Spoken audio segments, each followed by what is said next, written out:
Thank you from the bottom of our heart. I love you, we love you. Voici le dernier moment d'Ozzy Osbourne. Dans un stade anglais illuminé par des projecteurs rouges sang, sur un trône noir orné de gigantesques ailes de chauve-souris, un vieil homme, au regard hagard, murmure ses adieux devant une mer de fans en larmes. Derrière lui, les écrans géants diffusent les images d'une jeunesse ravagée par les excès, les cris du heavy metal et les ténèbres d'un destin longtemps voué à l'autodestruction. Nous sommes le 5 juillet de l'an 2025, à Villa Park, au cœur de Birmingham, sa ville natale. Pour la toute dernière fois, la voix rauque qui hurlait Crazy Train s'élève dans un souffle, soutenu par les guitares d'un autre temps. Ce soir-là, le prince des ténèbres signe son ultime rappel. 17 jours plus tard, il s'éteint discrètement, loin des projecteurs, emportant avec lui plus de 50 années de chaos, de repentir, de bruit et de silence. Il avait juré que ce retour sur scène serait le dernier, une manière de refermer le cercle là où tout avait commencé. Mais personne ne pensait vraiment que la fin viendrait si vite. Lorsque la nouvelle tombe, le 22 juillet, c'est tout un pan de l'histoire de la musique britannique qui s'effondre. Ozzy Osbourne, légende vivante du rock et icône planétaire, a tiré sa révérence à l'âge de 66 ans, après des années de combat contre les douleurs chroniques, les maladies neurologiques et les fantômes d'un passé trop lourd. Officiellement, il a été victime d'un arrêt cardiaque, aggravé par une forme rare de la maladie de Parkinson. Mais pour les fans, cette disparition soulève une question obsédante. Ozzy avait-il vraiment fait la paix avec lui-même? Ou a-t-il, une fois encore, orchestré sa propre fin dans un ultime geste de théâtre, fidèle à l'image démente qu'il n'a jamais cessé d'entretenir?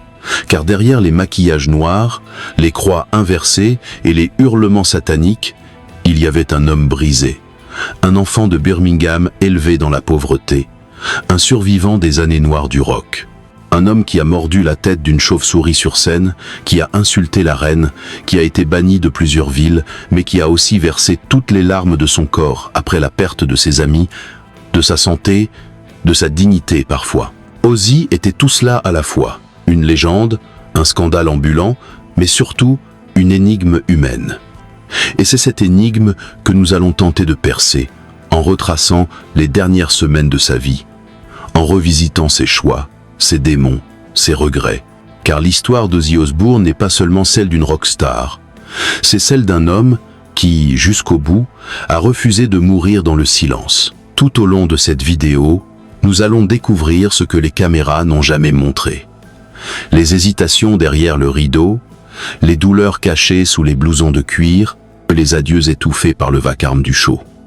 Nous parlerons de ce dernier concert, de cette chaise de métal devenue symbole, des ultimes mots chuchotés à Sharon, son éternel complice.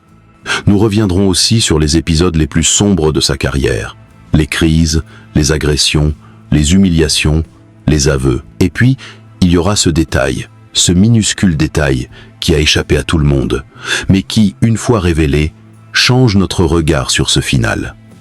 Un objet posé sur son trône, une lettre oubliée, ou peut être simplement une chanson, car oui, il y a un secret.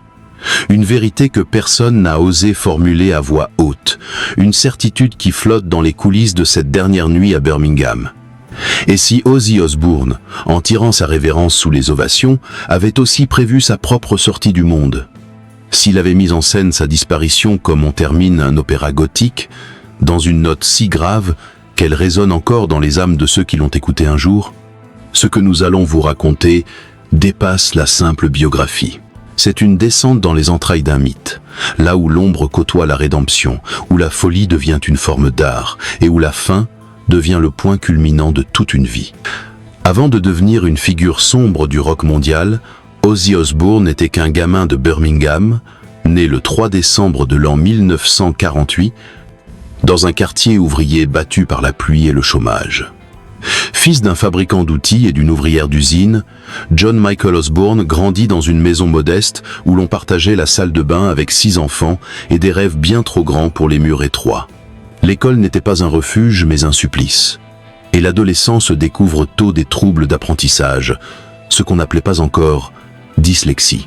Il quitte les bancs avant ses 16 ans, enchaîne les petits boulots, mais c'est dans la musique qu'il cherche une porte de sortie ou une échappatoire à la grisaille. À la fin des années 60, il rejoint quelques marginaux du coin pour former un groupe nommé Earth, qui deviendra bientôt Black Sabbath, un nom inspiré d'un film d'horreur italien. Leur idée est simple mais géniale, faire peur. Plutôt que de chanter l'amour et les fleurs comme le reste du monde, ils choisissent le diable, l'apocalypse, les sons lourds, les riffs hypnotiques. Ozzy, avec sa voix criarde et mystique, devient aussitôt l'élément central de cette incantation musicale. En 1970, l'album Paranoid explose les compteurs avec des titres devenus cultes. Iron Man, War Pigs, et bien sûr, Paranoid lui-même. L'Europe frissonne, l'Amérique s'enflamme. Le heavy metal vient de naître, et Ozzy Osbourne en est l'ange noir. Durant près de 10 années, Black Sabbath enchaîne les albums mythiques et les tournées chaotiques. Mais derrière le succès, les tensions grandissent. Ozzy sombre dans l'alcool, les amphétamines, les barbituriques, tout ce qui peut lui faire oublier le poids du monde. Et surtout, de lui-même. En 1979, ses camarades décident de l'écarter. Il est remplacé par un autre chanteur et se retrouve seul, ruiné, perdu. Pour beaucoup, c'était la fin d'Ozzy. Mais c'était au contraire son acte de naissance, en tant qu'icône solitaire. Car dans les mois qui suivent, il rencontre un ange gardien à l'allure de manager, Sharon Arden, fille du producteur Don Arden. Elle croit en lui quand plus personne ne veut parier un centime. Avec Sharon, il entame une carrière solo qui va redéfinir son image. En 1980, l'album Blizzard of Oz sort et devient un manifeste du métal post-Sabbath. Le morceau Crazy Train entre dans la légende, porté par la guitare flamboyante de Randy Rhoads, jeune prodige fauché trop tôt dans un accident d'avion. Ce duo Ozzy-Randy marque l'âge d'or de la période solo. Les albums s'enchaînent, les tournées aussi, et le personnage d'Ozzy se précise. Mélange d'horreur théâtrale et d'auto-parodie. Une bête de scène capable de tout, y compris de mordre une chauve-souris vivante sur scène en 1982. L'acte fait scandale. Il devient un mythe. Et Sharon, toujours dans l'ombre, gère l'empire qui se forme autour de lui. Dans les années 90, alors que beaucoup de ses contemporains disparaissent ou sombrent dans l'oubli, Ozzy reste comme une anomalie du système. En 1986, il lance avec Sharon le Ozzfest, festival itinérant qui deviendra la rampe de lancement de groupes comme Slipknot ou System of a Down.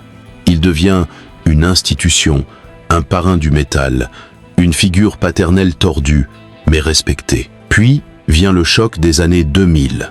The Osbourne, une émission de télé-réalité diffusée sur MTV, qui plonge les téléspectateurs dans le quotidien absurde de la famille Osbourne.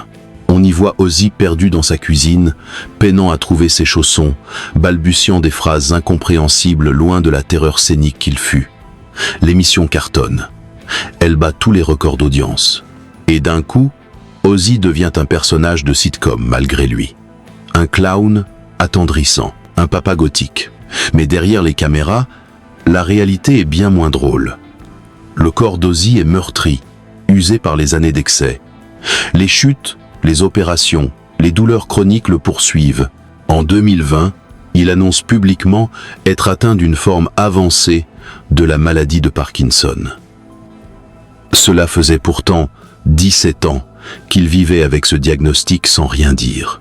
Le masque tombe. Derrière le showman, un homme fatigué lutte contre l'effondrement. Il tente un dernier album, une dernière tournée, mais en février 2023, il jette l'éponge. « Je ne peux plus », confie-t-il à ses fans. « Mon corps ne suit plus ». À ce moment-là, le monde comprend que la fin approche, mais personne ne sait encore qu'elle aura lieu sur scène, un soir de juillet, à Birmingham, là où tout avait commencé. Tout commence par une scène presque banale, au fond d'un manoir londonien, un soir d'hiver de l'an 2023. Ozzy est assis dans un fauteuil, son chien sur les genoux, les yeux perdus dans un écran qui ne diffuse plus rien. La tournée d'adieu qu'il avait promise vient d'être annulée. Ce n'est pas la première fois qu'il reporte, qu'il espère encore. Mais cette fois, il a signé les papiers. Je ne peux plus monter sur scène. Ma colonne vertébrale ne me le permet plus, et mon cœur non plus. Autour de lui, Sharon s'affaire en silence. Les enfants passent, inquiets, sans oser le déranger. Une ère se termine dans un silence discret, sans projecteur ni cri. Et pourtant, cette décision est le début de quelque chose d'autre, un compte à rebours. Car Ozzy, pour la première fois, commence à envisager la mort comme une possibilité tangible. Mais le vieil homme n'est pas du genre à partir sur un simple communiqué. Quelques semaines plus tard, une idée germe. Un dernier concert, dans sa ville natale, à Birmingham. Non pas une tournée mondiale, mais un seul soir, un seul rappel. Ce sera Back to the Beginning, un retour aux origines. On réunit les anciens membres de Black Sabbath. On réserve le stade de Villa Park. On imagine une scène gothique digne d'un opéra funèbre. Sharon, d'abord réticente, finit par céder. Si c'est ton dernier souffle, alors autant qu'il résonne fort. Les répétitions se font en secret, sous surveillance médicale. Ozzy ne tient debout que quelques minutes, mais il insiste. Je veux mourir sur scène s'il le faut, mais mourir en hurlant, pas en gémissant. Pendant ce temps, la presse commence à s'agiter. Des rumeurs circulent. L'état de santé d'Ozzy serait bien plus grave qu'annoncé. Des images floues le montrent soutenu par des assistants, marchant avec peine. Mais le clan Osbourne reste muet. Ce silence intrigue. Puis vient une autre rumeur, plus troublante encore. Ozzy aurait écrit une lettre d'adieu, remise à ses enfants, scellée dans un coffre. Sharon nie, mais l'idée s'installe. Et si ce concert était plus qu'un adieu musical ? Et si c'était un rituel de départ, une mise en scène finale, où chaque riff serait une épitaphe ? Le public, lui, n'a qu'une hâte, entendre à nouveau Paranoid, une dernière fois. Le show affiche complet en quelques minutes. Les fans viennent de toute l'Europe. Certains campent devant le stade des jours entiers. Le 5 juillet, le soleil se couche sur Birmingham dans une lumière étrange. Sur scène, un trône d'acier noir trône au centre, entouré de flammes artificielles. À 21h précises, Ozzy apparaît. Il ne marche plus. On le fait avancer lentement, assis sur ce trône gothique, décoré de croix et d'ailes de chauve-souris. Sa voix est éraillée, mais intacte. Le public hurle. Il entame War Pigs avec une rage contenue, comme si chaque mot le brûlait. Viennent ensuite Mr. Crowley, No More Tears, et bien sûr, Crazy Train. Des images de ses jeunes années défilent derrière lui. Ses enfants, Sharon en robe de mariée, Randy Rhoads à la guitare, souriant dans l'au-delà. À la fin du concert, Ozzy lève une main tremblante. Il ne dit rien, il pleure, puis disparaît dans un nuage de fumée. Ce soir-là, quelque chose s'est brisé dans l'air. Un murmure parcourt le public. Il ne reviendra pas. Personne ne le dit à voix haute, mais tout le monde le ressent. Et en effet, dans les jours qui suivent, Ozzy ne s'exprime plus. Aucun tweet, aucun communiqué.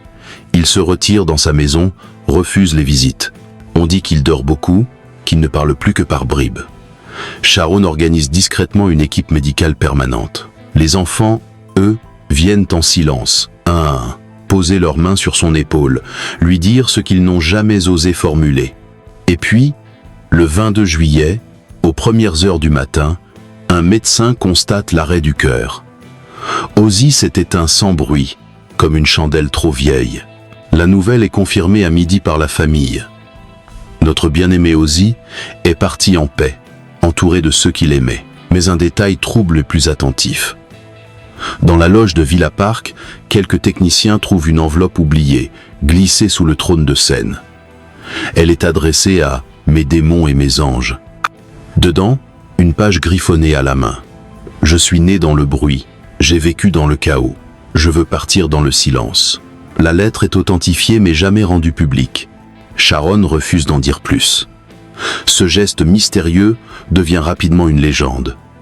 Certains y voient un adieu codé, d'autres, un simple poème. Mais tout s'accorde. Ozzy Osbourne a transformé sa sortie du monde en performance ultime, maîtrisée jusqu'au dernier soupir. Il faut avoir vu Ozzy Osbourne tituber sur une scène au début des années 80 pour comprendre à quel point son corps était devenu le champ de bataille d'un esprit en guerre. À cette époque, il ne dort plus, il ne mange presque plus. Il carbure à l'alcool, aux tranquillisants, aux amphétamines et à la cocaïne. Le monde du rock l'applaudit, mais ses proches tremblent. En 1981, après un concert à Des Moines, dans l'Iowa, Ozzy saisit ce qu'il croit être un jouet lancé par un fan, une chauve-souris. Il la mord. Le sang coule. Le public hurle. Il est hospitalisé d'urgence pour recevoir une série de vaccins contre la rage. Plus tard, il dira avoir cru que l'animal était mort. Mais l'image, elle, est restée. Celle d'un homme possédé, au bord du gouffre. Ce n'est pourtant qu'un des épisodes d'une longue série. Quelques mois plus tôt, lors d'une réunion avec sa maison de disques à Los Angeles, il sort de sa poche 2 colombes, les embrasse, puis leur arrache la tête avec les dents. L'équipe de CBS Records reste figée, horrifiée. Sharon, présente ce jour-là, est dévastée. Ce n'était pas prévu, il voulait faire le show. Mais c'était trop. Ce geste, aussi incompréhensible soit-il, marque le début d'un divorce progressif entre Ozzy et le monde des vivants. À chaque scandale, il s'enfonce davantage dans la légende et dans la solitude. Il est banni de plusieurs festivals, blacklisté par les médias britanniques, mais paradoxalement adoré par la jeunesse rebelle qui voit en lui un symbole d'insoumission totale. Le point de bascule survient en février 1982, à San Antonio, au Texas. En état d'ivresse extrême, Ozzy quitte son hôtel en robe de chambre, chaussé de bottes de Sharon. Il titube jusqu'au mémorial de l'Alamo, lieu sacré pour les Américains, et urine sur le monument. Il est arrêté, placé en cellule, jugé et interdit de territoire pendant 10 ans. Cet incident, vécu comme une humiliation publique, le pousse encore plus vers l'abîme. Sharon menace de partir. Ses enfants, encore jeunes, commencent à éviter ses câlins. Mais lui, aveuglé par ses démons, ne comprend pas. « Je voulais juste pisser. Je ne savais pas où j'étais », déclara-t-il plus tard. 20 ans plus tard, il retournera à l'Alamo pour présenter ses excuses publiques. Il s'inclinera, et pour la première fois, il pleurera. Mais ce que peu savent, c'est qu'en 1989, l'histoire a failli s'arrêter net. Ce soir-là, après une journée de consommation ininterrompue de drogue et d'alcool, Ozzy perd totalement le contrôle. Il tente d'étrangler Sharon. Elle appelle la police. Il est arrêté, inculpé pour tentative de meurtre. Lors de l'audience, il ne se souvient de rien. Il pleure, supplie, demande à être interné. Sharon, contre toute attente, ne le quitte pas. Elle impose une cure de désintoxication immédiate. Je savais qu'il n'était pas lui-même. Je savais que je pouvais encore le sauver. Cet épisode, longtemps tu par les médias, ressurgira bien plus tard dans des documentaires comme un moment de bascule entre la destruction et la reconstruction. Ozzy, après ça, restera sobre pendant plusieurs années. Et puis, il y a la maladie. Ce mal invisible qu'il cache pendant si longtemps. Dès 2003, il est diagnostiqué avec une forme génétique de la maladie de Parkinson, appelée PRKN2. Mais il n'en parle à personne, pas même à ses enfants. Je ne voulais pas qu'on me voie comme un malade. Je voulais qu'on me voie comme un survivant. Pendant plus de 17 ans, il porte ce secret, dissimulé sous des lunettes noires, des blousons en cuir et des cris rauques. Ce n'est qu'en janvier 2020, dans une émission matinale américaine, qu'il finit par avouer. Je n'en peux plus de mentir. J'ai Parkinson. Et j'ai peur. À cet instant, le monde découvre un autre Ozzy. Vulnérable, humain, terriblement fatigué. Les derniers mois sont marqués par le silence. Mais à l'intérieur de la maison Osbourne, quelque chose change. On rapporte qu'il commence à écrire. Beaucoup. Des lettres. Des fragments de mémoire. Des prières. Une infirmière, sous couvert d'anonymat, confiera plus tard à la presse britannique avoir trouvé un carnet noir sur sa table de chevet rempli de phrases étranges. La nuit ne m'a jamais fait peur. Ce sont les souvenirs qui m'épuisent. Ou encore, je ne veux pas qu'on me pardonne. Je veux qu'on m'écoute. Ce carnet n'a jamais été montré au public. Mais Sharon, dans une interview sobre, confirme son existence. C'était son testament émotionnel. Et puis il y a ce détail, glaçant, découvert après sa disparition. Dans la loge de son dernier concert, accrochée discrètement derrière le rideau noir, une photo en noir et blanc, froissée, punaisée, avec une épingle rouillée. Sur cette photo, un jeune Ozzy, à peine 20 ans, souriant à pleines dents, entouré de ses parents. Au dos, une phrase écrite à la main. « Je vous retrouve bientôt ». Personne ne sait quand il l'a placé là. Personne ne l'a vu faire. Mais ce geste, aussi simple soit-il, semble tout dire. L'adieu avait déjà commencé, bien avant le concert. Peu, être même des mois auparavant. Que reste-t-il, au fond, d'un homme qui a brûlé sa vie par les deux bouts, d'un artiste qui a flirté avec la mort à chaque tournant, mais qui, malgré tout, a survécu plus longtemps que la plupart de ses détracteurs. Ozzy Osbourne était à la fois le chaos incarné et l'ordre d'un mythe parfaitement huilé.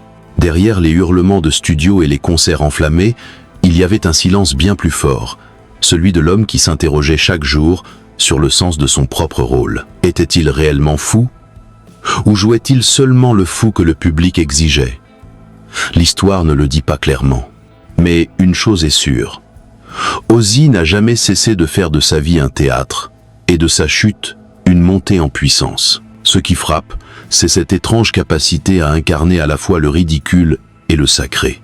Il aura été moqué, caricaturé, parfois méprisé mais aussi pleuré, adulé, reconnu comme l'un des derniers géants du rock.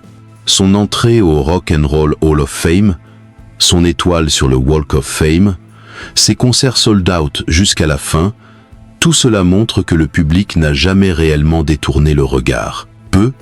Être parce qu'il incarnait une part de nous-mêmes qu'on n'ose pas avouer, la tentation de s'écrouler, mais aussi la rage de continuer. Ozzy était un miroir déformant de notre époque, excessif, bruyant, abîmé, mais sincère.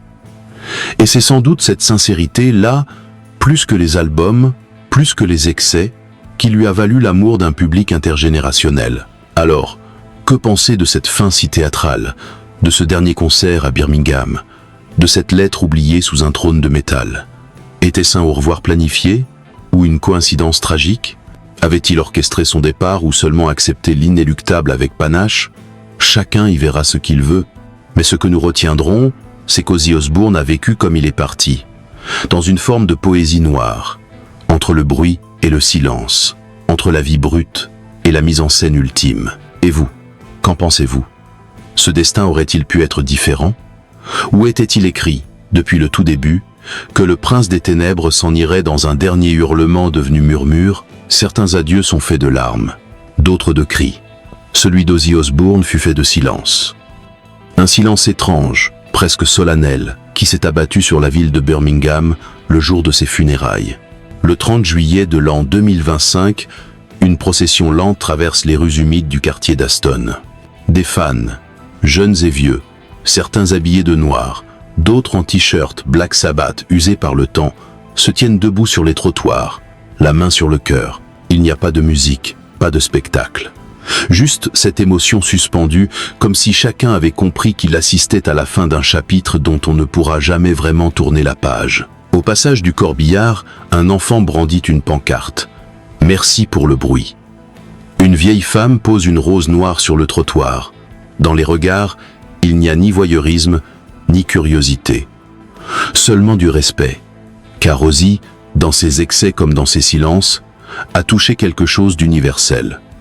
L'ombre et la lumière, le pardon et la faute, le chaos et la tendresse. Il fut à la fois père, époux, frère de douleur pour des millions d'âmes perdues qui trouvaient, dans ses cris de rage, une forme de consolation. Quand on pense à Ozzy, ce ne sont pas seulement les albums qu'on entend. Ce sont des fragments de vie, des moments suspendus. Un adolescent qui pleure sur « Mama, I'm coming home », un père et sa fille qui chantent « Dreamer » en voiture, une foule entière qui lève les bras sous la pluie d'un festival. Ozzy Osbourne a laissé bien plus que des chansons. Il a laissé une fréquence, une onde, une vibration sombre, mais vivante, qui continue de résonner dans les cœurs de ceux qui refusent l'uniformité, qui assument leurs failles, leur colère, leurs regrets. On raconte qu'après le concert d'adieu, alors que le stade s'était vidé, Sharon est restée seule un instant, debout devant le trône de métal. Elle aurait murmuré « Tu as réussi, tu t'es éteint à ta manière ». Ce n'est qu'une rumeur, peut être, ou une légende de plus autour d'un homme qui les a tous embrassés. Mais au fond, cela n'a plus d'importance. Car les légendes, les vraies, ne meurent pas tout à fait. Elles deviennent des échos, des silhouettes que l'on croit apercevoir dans la brume d'un matin anglais. Des voix que l'on croit entendre dans un vieil ampli oublié. Et parfois, quand le monde devient trop silencieux, il suffit de réécouter ce cri si singulier « I'm going off the rails on a crazy train » pour se rappeler qu'il y a eu, un jour, un prince aux yeux cernés, assis sur un trône d'ombre, qui avait fait du bruit une forme de vérité.